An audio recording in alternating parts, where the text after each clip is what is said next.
This is going to be a discussion on how to set and reach your health and fitness objectives by eliminating food noise, emotional eating. And today as far as cravings, we're going to talk about sugar cravings. So this presentation is for you if you struggle with food cravings, you battle emotional eating, which can also include boredom eating, nighttime eating. Sometimes people don't consider that emotional eating, but it actually is, because at night, when you're not as busy, is when emotions can come to the surface. Stress, sadness, frustrations, fears. So even nighttime eating and boredom eating. Boredom eating is a way to distract yourself from feeling stressful emotions. Or if food noise is haunting you, and we'll be talking about that. That's a newer concept or a newer phrase. And or if you're not having a problem with any of these things right now, but you have in the past, and or you're worried that any of these issues are going to return after you stop taking the GLP agonists, you get to your goal weight, the last thing you want to do is sabotage yourself with one of these aspects when you don't need to. And so this is a really, really important discussion today, because no one wants to put in all the hard work to get to your fitness goal or your weight goal and then have it ruined by something that doesn't have to happen. So what is food noise? You may have heard this term recently. Someone coined it, but as I understand it from doing the research on what people are meaning by that phrase, it's not that I haven't worked with these issues before, but I really wanted to know, well, why are people calling it food noise versus emotional eating, right? So food noise can be an obsessive occupation or preoccupation with food. And so that can be constant thoughts about food itself. It can be thinking about where your next meal is going to come from and what you're going to eat. It can be obsessing over your diet. And interestingly, a lot of people wouldn't consider this emotional eating. It may or may not be emotional eating if you have this food noise that's preoccupation with food. It can be old habits. It could be that you've struggled with weight before. So the kind of counter to that in your subconscious mind is to become hyper focused on food as a way to control. If I can think about food all the time, I'll be more in control of it. So that there's that type of food noise. This one I haven't heard in the discussion so much, but it could be an exaggerated response to smells, sights, etc., conversations about food. So I'm not really going to focus on that one today. Intrusive thoughts, unwanted thoughts about food that interfere with your daily activity. So again, it could be where it's not mealtime and you're just obsessing about your next meal or your calories or counting calories or anything like that, where it's just taking up an excessive amount of time in your mental processing through the day. So people kind of know if they fall into that category. The other thing that food noise can be is not feeling full when you should be. You just ate and you're still thinking about what else can I eat or what am I going to have for dessert in 2 hours. Now, a lot of you who are into weight loss, fitness, and good health probably aren't thinking about that dessert, or maybe you are, but but you know that it's not healthy, and you might be worried about that really roaring back after you're done with GLP-1s. So that's basically kind of the idea of what food noise is. And another definition is overthinking your meals, your calories, your nutrition. And as the GLP receptor agonists like semaglutide, tirzepatide emerge as these treatments for weight loss, more and more patients are reporting that food noise goes down. So less ruminating, less obsessive preoccupation with food, which is awesome. It can be so liberating for people to have that quietness in their head that may have been there for years or decades. So it's been, so many people have said that it's just been a game changer for them with that as far as their mental peace, you know? Mm. So when people get this obsession with food, or you might be hesitant to call it an obsession, but some of you will call it an obsession. But even just emotional eating itself, you'll have an emotional trigger. So what that means is something happens, and let's say you feel some sense of stress. Maybe you haven't put your finger on the exact emotion, but you're just feeling emotional stress. Like, let's say you go talk to a friend. This happened to me last night. I went to talk to a friend who's recently broken up with her boyfriend. She's very upset. And I can feel my stress level going up a bit because I'm an empath. I'm a highly sensitive person. Now, I've trained myself to not reach for food, but somebody else in that same situation might reach for food even when it's not about them. So it can be people around you. It could be your own feelings of stress, sadness, grief, loneliness, um, sadness about feeling inadequate or something. And so at this subconscious level, your mind is trying to bridge to a more peaceful feeling. So you'll have that craving for relief. And then you eat to cope with the feeling or suppress the feeling. And it'll give you a temporary feeling of comfort, relief. But then afterwards, for a lot of people, as you're going through the cycle, you feel guilty, you feel down on yourself, you feel even disappointed, or what's the word, like just like, oh, back to square one kind of thing. And then that may even trigger you into more eating by having that feeling of guilt and shame. It's an emotional trigger, right? So you can really get obsessed. Like your mind just has this GPS inside and it's just going after food. And it's just this constant preoccupation with food, certain times of food, types of food, comfort foods, and people can really just get locked into this cycle, even like a diet binge cycle.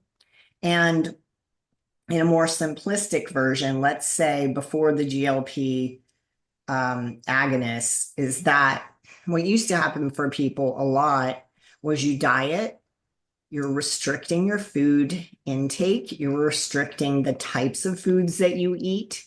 Then the subconscious mind says, I feel deprived. You've taken away my coping skill. And then, because if you're coping with food, it's the oldest way to cope. Baby's crying, mom gets the bottle.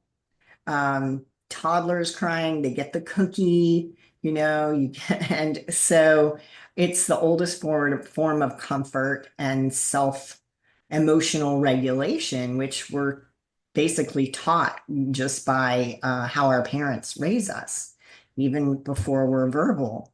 So then when you go on that diet, if you've been using food for comfort, for relaxation, for reward, all those types of emotional reasons, then when you diet, the subconscious says, hey, you've taken away my reward mechanism. You've taken away my coping skill. I had a trainer that I worked with, and she'd be good all day with her food. And then at night, she went home to take care of her father, who was going through the stages of dementia. And it was very lonely and it was very hard on her to be working all day and then just have to go and handle him at night.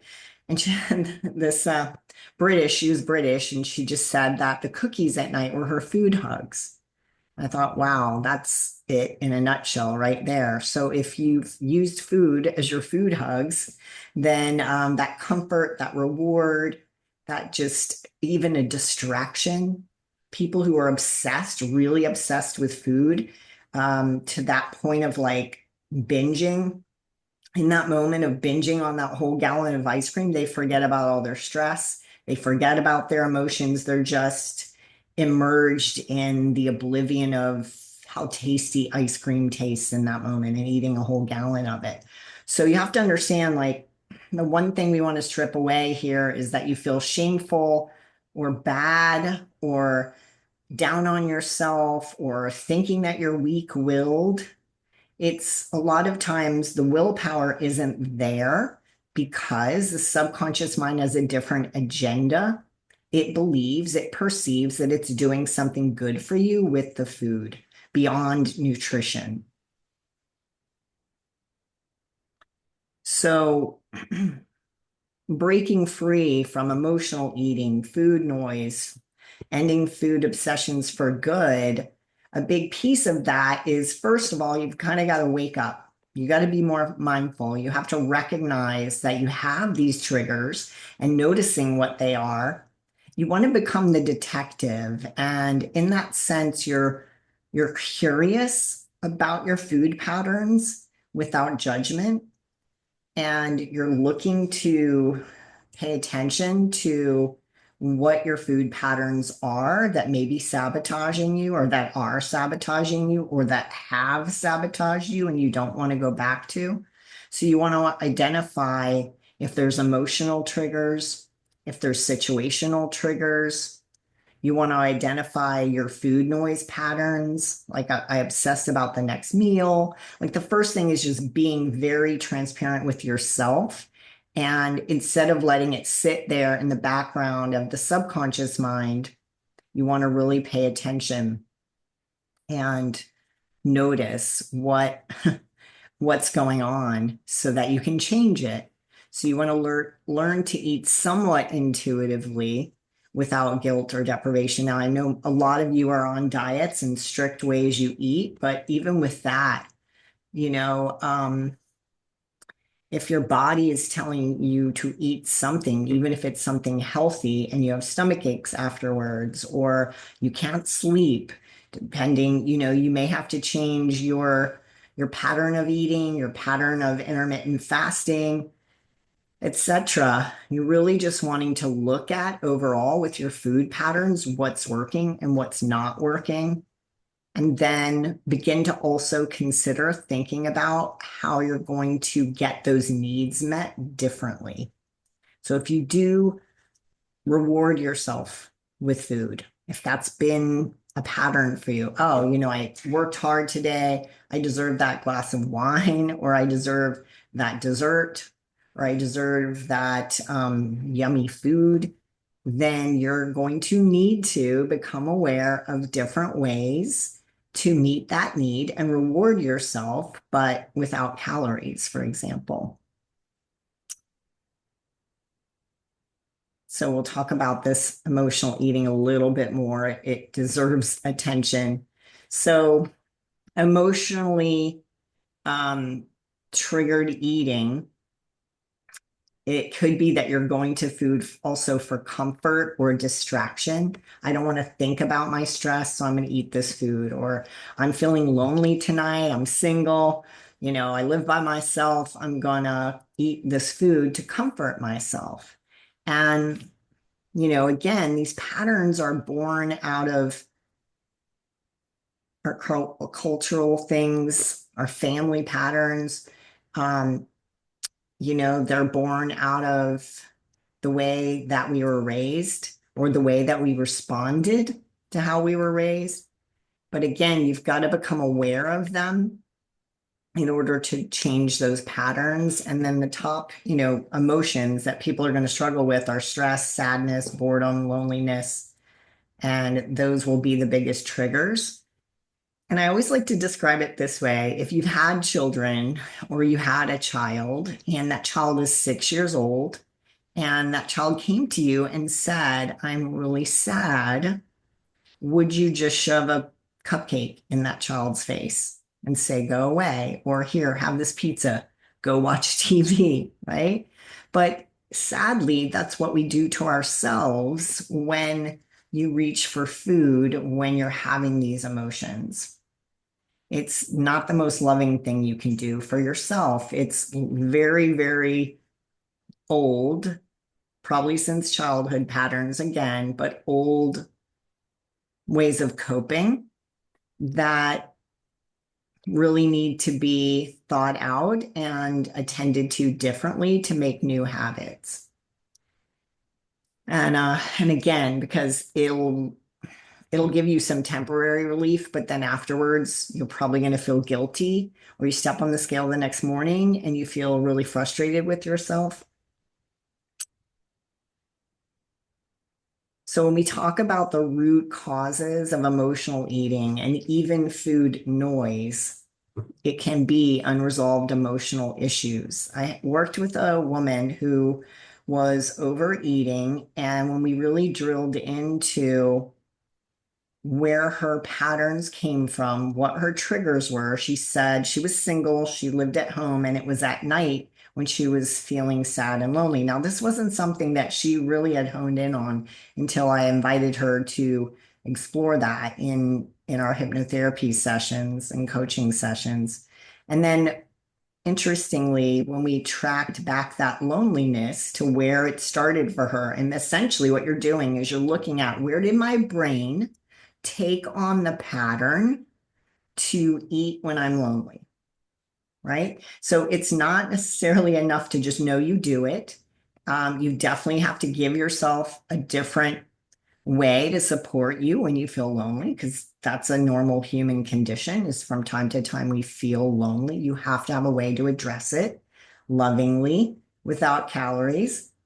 But we did a hypnotherapy session. This is something I'm going to be doing in the group. I'm doing a sugar buster um, course, online course that starts next week. And it's going to be a combination of specifically addressing and eliminating the sugar cravings, but it's also going to be diving into these food patterns and guiding you to discover where your mind installed that pattern. And this is something I can tell you from 30 years of doing hypnotherapy. There is something profoundly life-changing, and it stimulates this ability to break patterns by addressing the root causes. So you have to have a way to find out what those root causes are. And so I take people through that, and I'll be doing that in the course. But this woman, when we tracked back her root cause, the opening scene where this pattern of eating at night when she felt sad and lonely, she remembered memories of she said about 5 years old. Her brother, her older brother, who was just a few years older, had passed away, and her parents owned a restaurant. So they worked at night. So she would sneak downstairs and to the refrigerators. I guess they lived next to the restaurant, and she would sneak in the refrigerator, pull out a dessert, eat it, and it would fill her little 5-year-old belly, and she would feel some sense of satiety, and it would distract her from feeling the grief and the loss of her brother, and then she'd go back to bed. And this became almost a nightly habit for a long time. And for a lot of kids when they're little, they don't gain weight. We can somehow eat all those sugary foods and not gain weight. But as an adult, it was really wreaking havoc on her. And once we were able to identify that it was her subconscious mind trying to do something good for her, trying to give her help her with the same coping mechanisms that got implanted at age 5, it broke that pattern. It's just amazing when we have those types of breakthrough sessions, because it can really just free you from these emotional patterns. The other thing would be poor stress management. Is you've got to have ways to manage your stress healthily. So it's like my mind is not going to give up what it knows for coping until I give it something new. And you've got to give it something new continually until that new becomes habit. And if the ideal situation is you come up with lots of different new coping strategies for stress. Um, I know that, stress, the hormones in the body will cause us to crave sugar. It will cause us to want to overeat at times and reach for those unhealthy foods. So managing your stress is really, really huge. And I know everyone says that, but the more and more you take charge of your thoughts, you take charge of your emotions. Your emotions just don't come out of nowhere. They come from your thought patterns. They come from your self-talk. So negative self-talk. You think that you're going to beat yourself up to get into the gym. You look in the mirror and tell yourself, grab your love handles or, tell yourself rude things to get into the gym. And over time, that inner critic will actually sabotage you.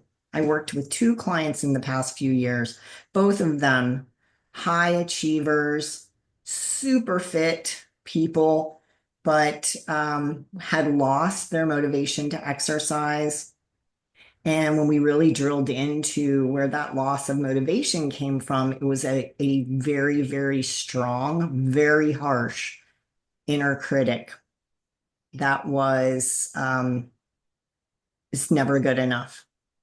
The diet's never good enough. The body fat percentage is never good enough, even though by all standards, in my opinion, and I know a lot of healthy, fit people from working in Jay's group that these people still weren't satisfied. And then eventually that inner critic voice will empty your gas tank for motivation instead of fill it. And this is a very dangerous place to be because both of these people who had been just relentlessly in the gym, diligent, and working out all the time, just would go through these patterns of all or nothing. And if you've been through that all or nothing, it could be that you have this very strong negative self-talk, which can then lead to emotional eating. Because it's like you beat yourself up, and then this other part of you wants to soothe you because you beat yourself up. It's really interesting and toxic, honestly. So here's the breakthrough with that. And I've working with a guy right now who's he's one of these top athletes. He's a former pro hockey player, and he'll attest to you. We had to work on his self talk, and you're not going to lose your motivation to get into the gym by being kinder and more encouraging to yourself. It's like the energy behind you getting into the gym can be self-love, strengthening my bones, etc. Because if you're constantly beating yourself up, there's this other part of you, perhaps it's the inner child, that's going to want to self-soothe. And what does the inner child want for self-soothing? The comfort foods. Other thing can be lack of emotional resilience. If you've gone through some type of stress, trauma, a PTSD, chronic PTSD, if you feel like you've had cancer, something like that, if you feel like your emotional resilience is very low, you may also battle emotions. And again, having ways to constructively build that resilience back and strengthen your emotional resilience can be really huge to break out of the cycle of emotional eating. So your first step is you've got to look again, be the detective in your own life. Look at your patterns. Am I reaching for food or wanting to reach for food when I'm stressed? Am I emotionally eating? Interestingly, years ago, before these GLP-1s were popular, or GLP agonists, probably at about 2010, 8, 9, I was being referred people from a local weight loss clinic who were doing the HCG injections. And so they're eating 500 calories a day. It takes away all your hunger. You have to almost force yourself to eat that little bit, but the HCG in the body allows people to eat a very low calorie diet, supposedly burn your own fat for energy. But they were finding that there were certain people, even with those, that the food noise wasn't going away, the emotional eating was not going away.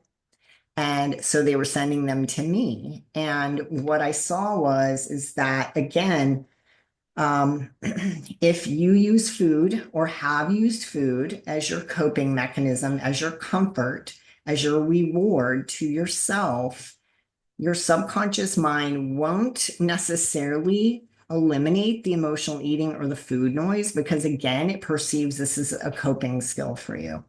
And so for those people, we had to work on emotional eating to get them to be able to stick to the HCG. So notice times when you're wanting to reach for food, even if you don't. Again, if you're on the GLP agonists and you want to like hit this ahead of time, just start paying attention. What are my triggers?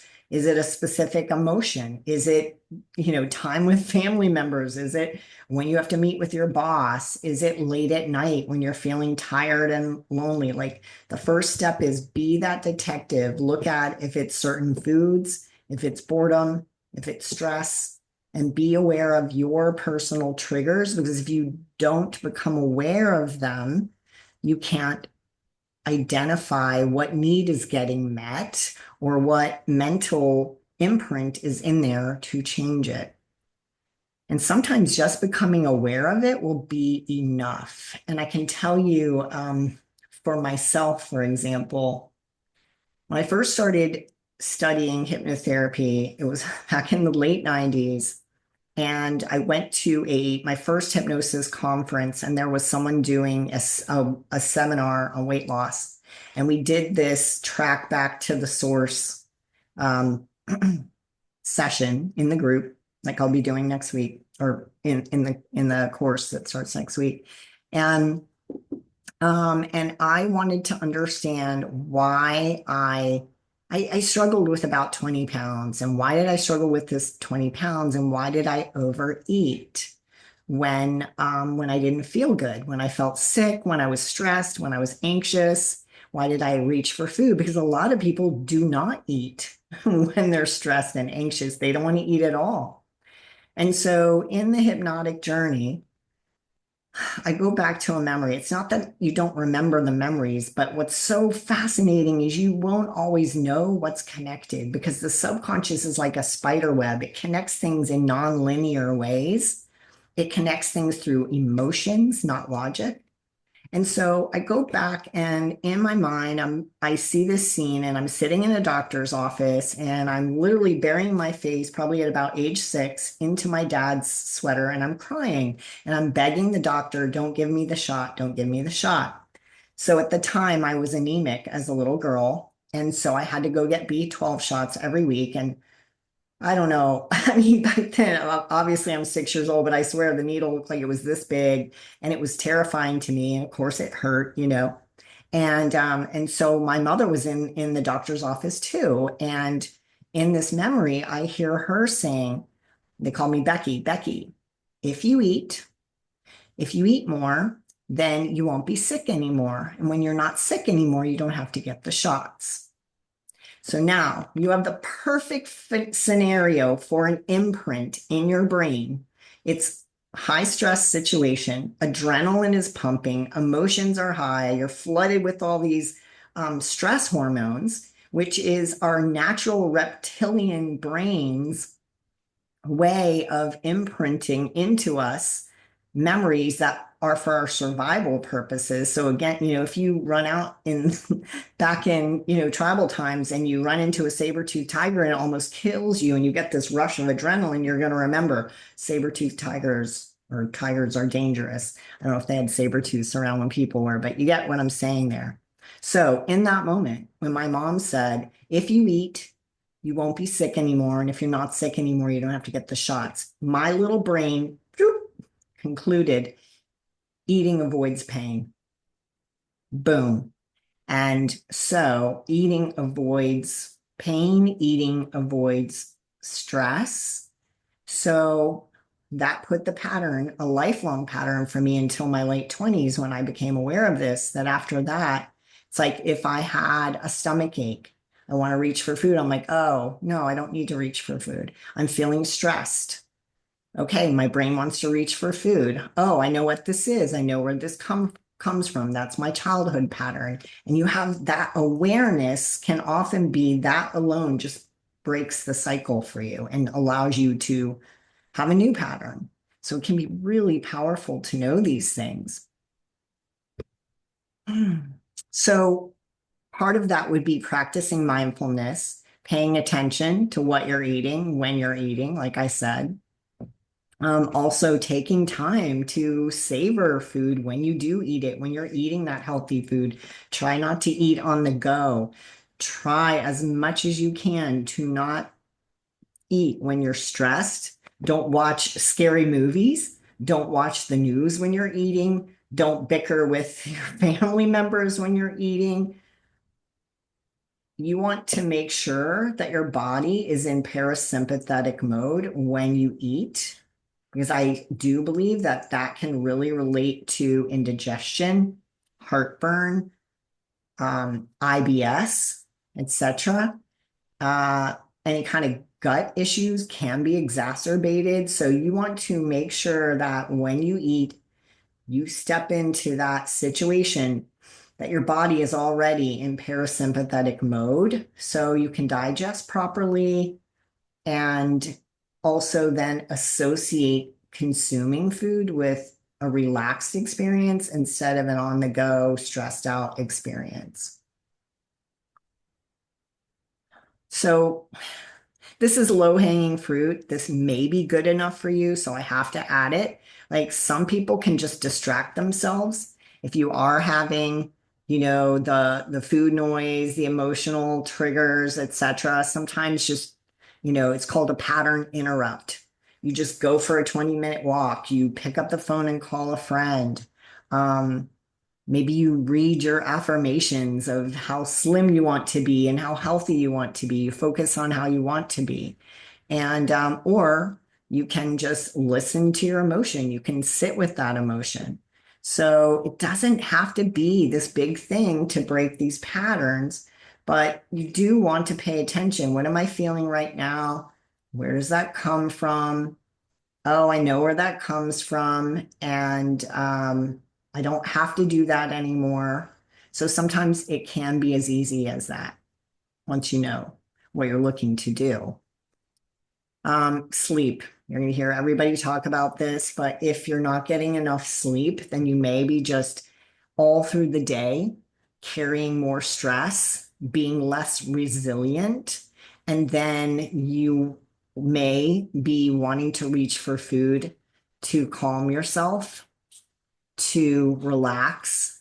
And so getting enough sleep can really go a long way towards that, to breaking the cycles. Managing your stress, get ahead of it. You know, you don't go to the gym and work your biceps once and they get to the strength and size that you want them to be. And it's the same with your mental muscle.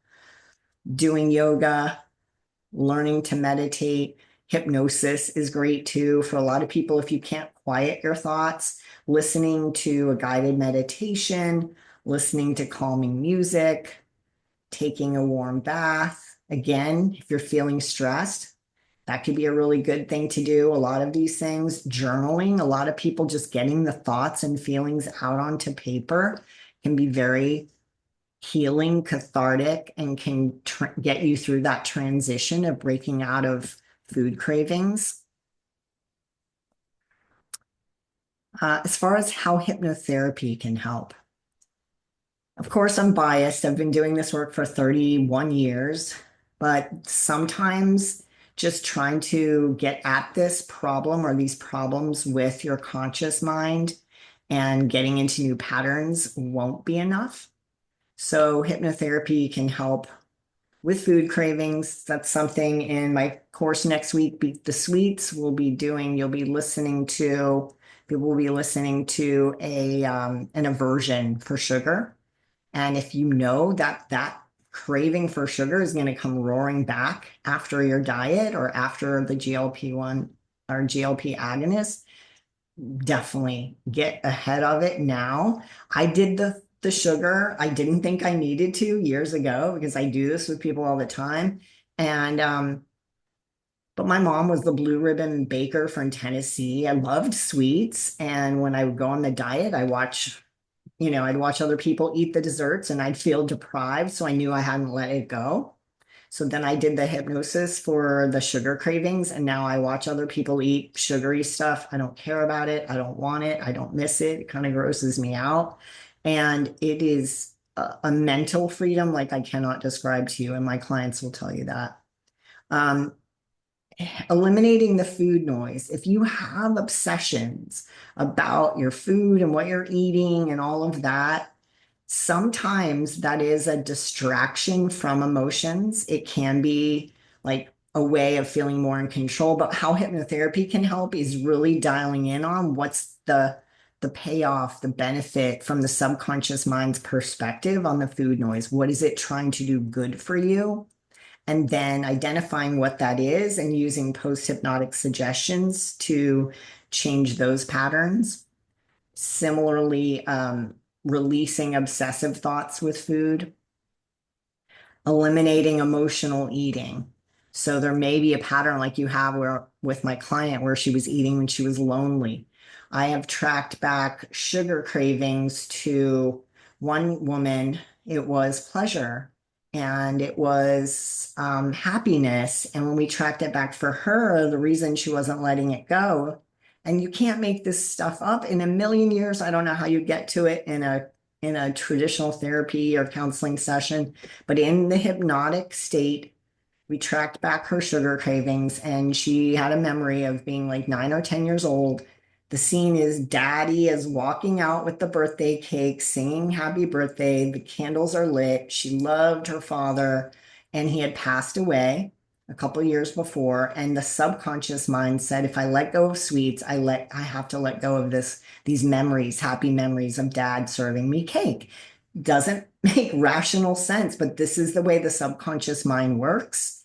And we were able to release that for her.